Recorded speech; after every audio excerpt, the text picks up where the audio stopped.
Hello friends, welcome back to Mohan sir की class. दोस्तों, पिछली वीडियो में मैंने आपको 11वीं तथा 12वीं की कुछ बातें बताई थी तथा यह भी बताया था कि किस तरह से मैं 15 से 20 दिनों के बीच सर का फेवरेट स्टूडेंट बन गया था। तो दोस्तों, 12वीं में भी मेरे नसीब ने मेरा इम्तिहान लेना बंद नहीं किया था। दर्द इतने दिया जालिम ऊपर वाले, दर्द इतने दिया जालिम ऊपर वाले, छलनी कर दिया सीने को। दर्द इतने दिया जालिम ऊपर वाले, छलनी कर दिया सीने को। जिंदगी दी भी तो क्या दी, मजबूर कर दिया आंसू पीने को। जी हाँ दोस्तों, इस बार भी ऊपर वाले ने मेरे साथ एक और खेल खेला था। मेरी सराव की परीक्षा यानी प्रीलिम एग्जाम चल रही थी और उसी समय एक दिन अचानक हॉस्टल के बच्चों के साथ खेलते समय छोटे भाई बबलू का पैर गड्ढे में चले जाने की वजह से उसके पैर में घाव हो जाता है। दवा कराने के बावजूद भी उसमें सुधार नहीं आ रहा था। कमजोरी की वजह से वह दुबलता जा रहा था। बाद में जब माँ मुंबई से आई तब जाकर हमने उसका गोंदिया के केटीएस हॉस्पिटल में ले जाकर ऑपरेशन करवाया। तब जाकर उसमें धीरे धीरे सुधार आने लगा। उसे कमजोरी होने की वजह से मुझे गाय का दूध निकालकर कॉलेज जाना पड़ता था। तब दिमाग में यह तनाव तो था ही, लेकिन उस तनाव के साथ साथ और एक तनाव भी मेरे साथ में जुड़ गया और वह तनाव यह था दोस्तों कि एक दिन रात के समय में कोई मेरी साइकिल चुरा लेता है और अब मेरी सहन शक्ति जवाब दे चुकी थी। फिर भी मैंने अपने आप को संभाला, लेकिन मेरी निराशा अधिक बढ़ गई थी। यही बात परेशान कर रही थी कि मेरे साथ ही ऐसा क्यों होता है। बाकी लोगों के माँ बाप अच्छे खासे कमाते थे, वे लोग खुश रहते थे, फिर भी उनके साथ बुरा नहीं होता और मेरे साथ ही ऐसा क्यों हो रहा है। कहीं ये लोग मेरी गरीबी का और मेरी कमजोरी का फायदा तो नहीं उठा रहे। उस समय प्रीलिम एग्जाम चालू थी और उसके बाद घर में ही रहकर पढ़ाई करनी थी।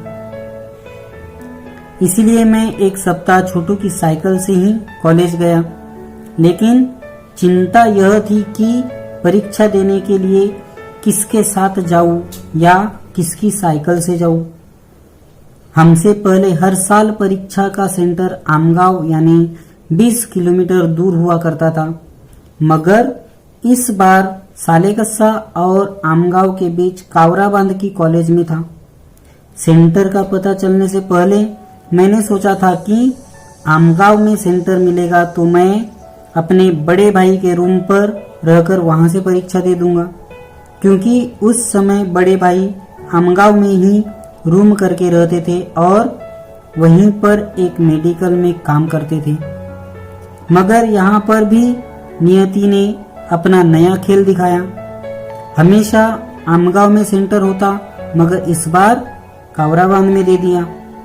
फिर भी कावराबांध आमगांव से करीब पड़ता था, इसीलिए मैं भाई के पास जाकर रहने लगा और वहीं पढ़ाई करने लगा। अब मैं वहां से भाई की साइकिल से जाने वाला था और भाई जॉब पर पैदल जाने वाले थे।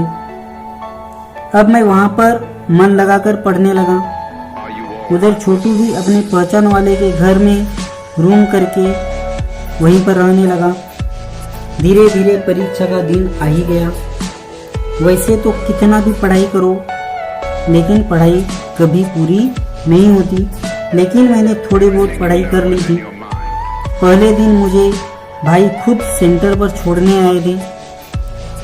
अब मेरी परीक्षा शुरू हो गई थी, लेकिन एक हादसा ऐसा हुआ दोस्तों कि जिस सब्जेक्ट की वजह से यानी इंग्लिश की वजह से मैंने पूरे स्कूल में इज्जत बनाई थी, उसी सब्जेक्ट ने मुझे धोखा दे दिया।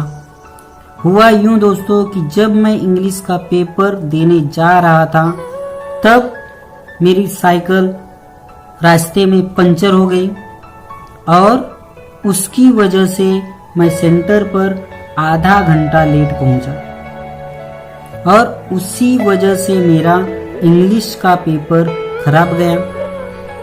वह दिन बहुत ही खराब गया था मेरा, लेकिन मुझे अगले पेपर की भी तैयारी करनी थी, इसलिए मैं इस पर ध्यान न देते हुए अगले पेपर की ओर अपना ध्यान केंद्रित किया। कुछ सब्जेक्ट के लिए बीच में पढ़ाई के लिए समय मिल जाता था, तो कुछ के लिए समय ही नहीं मिलता था। तब मैं अपने हिसाब से टाइम मैनेज करता था।